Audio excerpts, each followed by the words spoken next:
All right, we've got the artist, and this is her new Amazon Prime cosmetic. It looked really nice, and I do have Prime, so I figured I might as well get it. Wow, that fang being stationary there really helped. That's why when you log into a match, you need to be ready to go right away.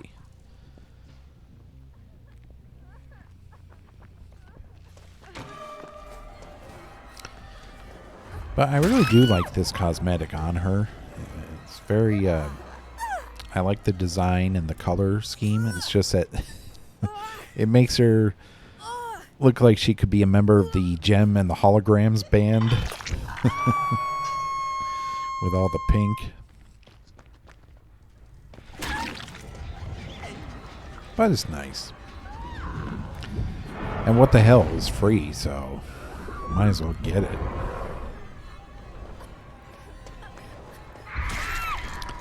That was nice. She pretty much had nowhere to go. It's one of the nice things you can do with artists.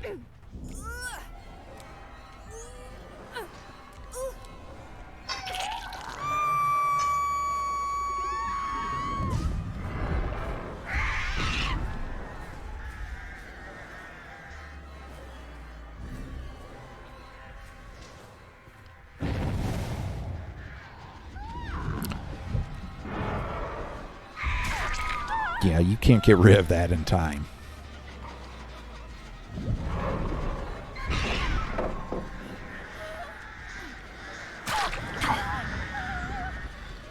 That damn dead hard. Yep. Once again, unfairly extends this chase. She's screwed up massively. I was able to capitalize on her weak position, and it didn't matter worth a damn because of that stupid dead hard.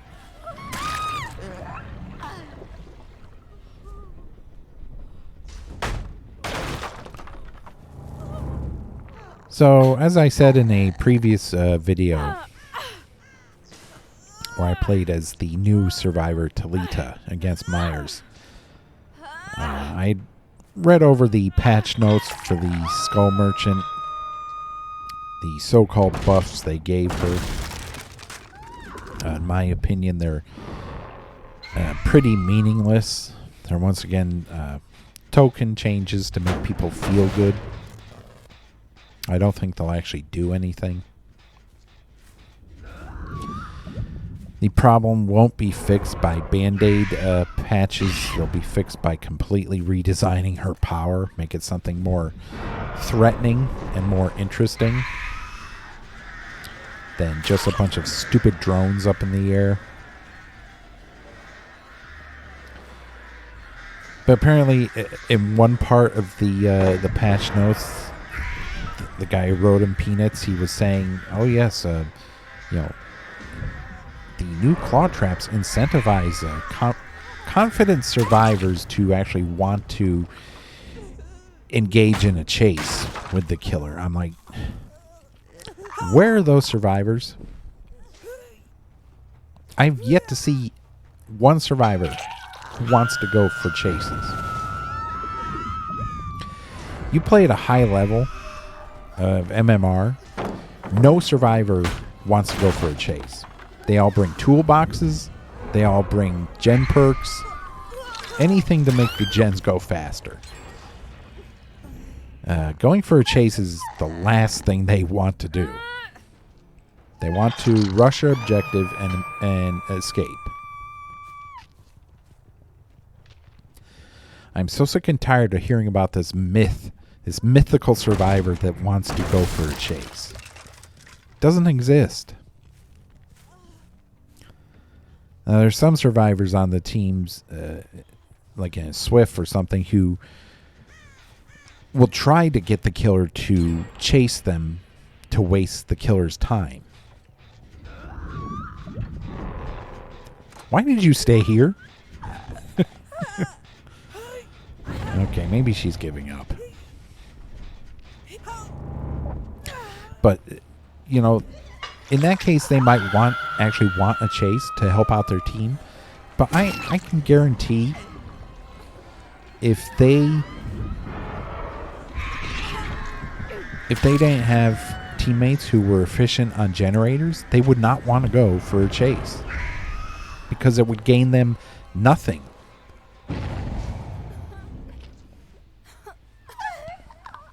And like I said, at high MMR, all they do is rush gens. They bring toolboxes, they bring brand new parts, they bring all the gen perks. They don't want to do anything but gens at high MMR and escape. I'm so tired of hearing about this mythical survivor that wants to go for chases. Doesn't exist. I'm sorry. Now, these survivors, obviously, it seems MMR is once again in a lax state because these are not the typical survivors I will go against. But even so, they're at 2 gens, so they're still doing their objective. You can't tell me survivors want to go for chases when they're so efficient on doing their objective.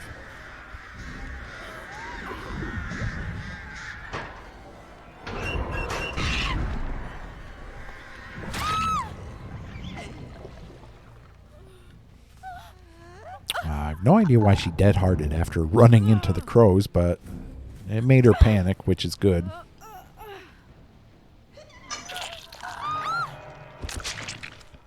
Alright, well, surprisingly on this map, we get a win. I'm certainly not a pro artist player. I don't use her enough. I do want to get better with her. And the fact that they released a free cosmetic does motivate me to play her some more. So I do really like her. I like the concept and the fact that she's like part crow, given what happened to her in her lore. I think that's really neat.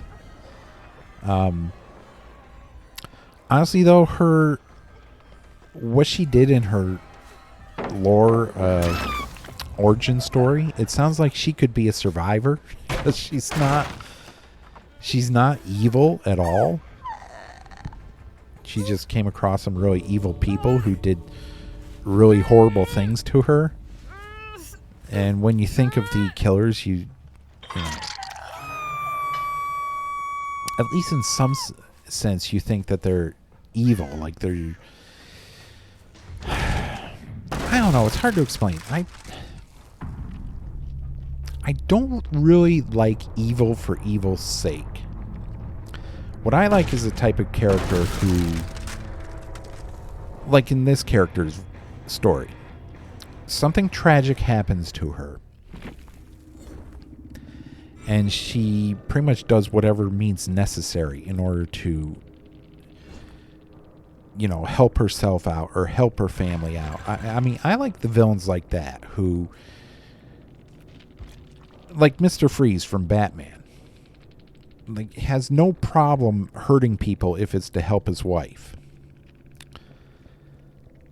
Those are the kind of villains I like, where, you know, because heroes are so constrained. But if you're a villain and you have a goal that you're passionate about, and they're willing to do anything to further that goal, that's the kind of villains I like. Not the, oh, evil for evil's sake, do evil things, you know.